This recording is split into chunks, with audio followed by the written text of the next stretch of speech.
Leaks, leaks, and more leaks.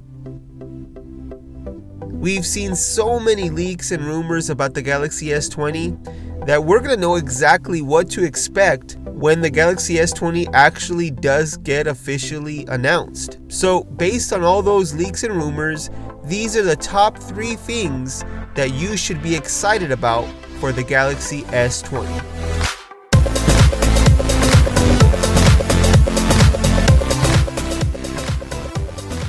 Keep in mind that everything we talk about in this video is leaks and rumors. So they're not official, and when the Galaxy S20 does get officially announced, these things that we talk about in this video may not still be true about the actual Galaxy S20. So just keep that in mind. But let's start off with the first thing that we're looking forward to, and hopefully it's true from the leaks and the rumors: better cameras. And I know what you might be thinking right now. Well, of course there's going to be better cameras. It's a new smartphone. Every new smartphone has better cameras than the previous one. But if the leaks that we have seen are true, these cameras might be something really special. At least for the top of the line Ultra version of this phone. According to the leaks, there will be 3 versions of the phone: a regular S20, an S20 Plus, and an S20 Ultra. The Ultra version will have a 108 megapixel main wide camera, at least according to the leaks. But that's not all. According to leaks as well, it will have a 10 times optical zoom and 100 times digital zoom, which means you're going to be able to get pictures with great detail. And this camera is going to allow you to really zoom in and capture all that detail, even if you're really far from the subject or whatever you're trying to take a picture of. The other 2 phones, the Galaxy S20 and the S20 Plus, will have just a 12 megapixel wide angle camera, and all 3 should have a telephoto lens, ultra wide lens, and a time of flight sensor. Now let's move on to the second thing I'm excited about for the Galaxy S20, and that is the display. And according to leaks and rumors, and I want to make sure I say this because once again this isn't official, but the Galaxy S20, the regular one, will have a 6.2 inch 3200 by 1440p display.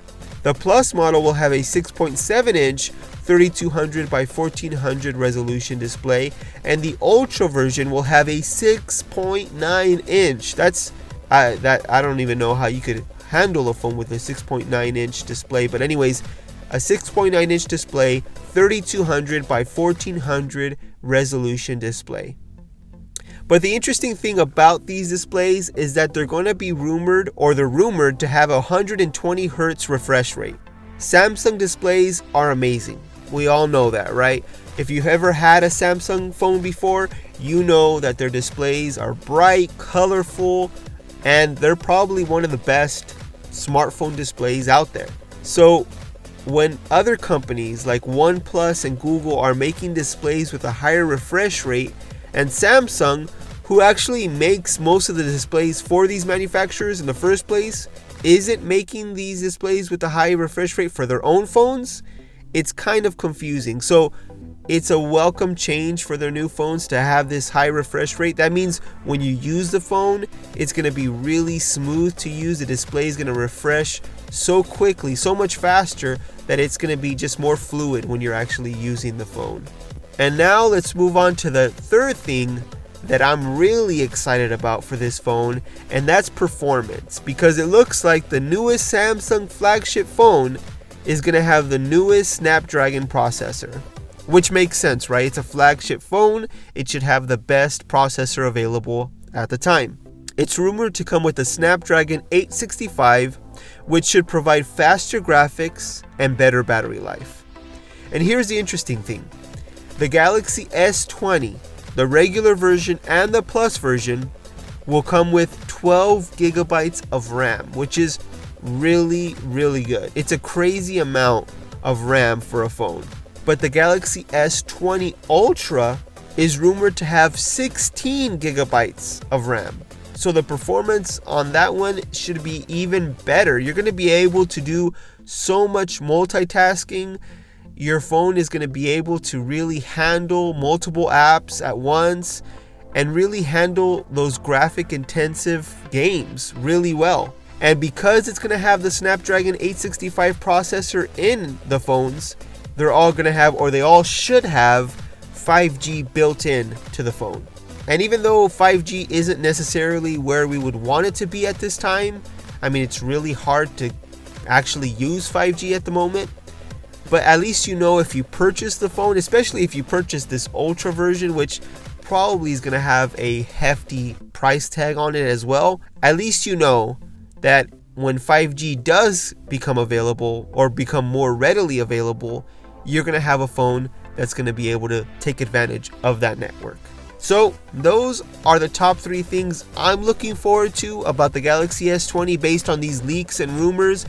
There has been much more released and leaked. So if you want to take a look at everything that's been rumored about these phones, all you have to do is Google Galaxy S20 rumors or leaks and a bunch of stories will pop up. So, question for all of you. What do you think of the Galaxy S20? What's your favorite leak or rumor that's been announced or been released? Let me know with a comment down below.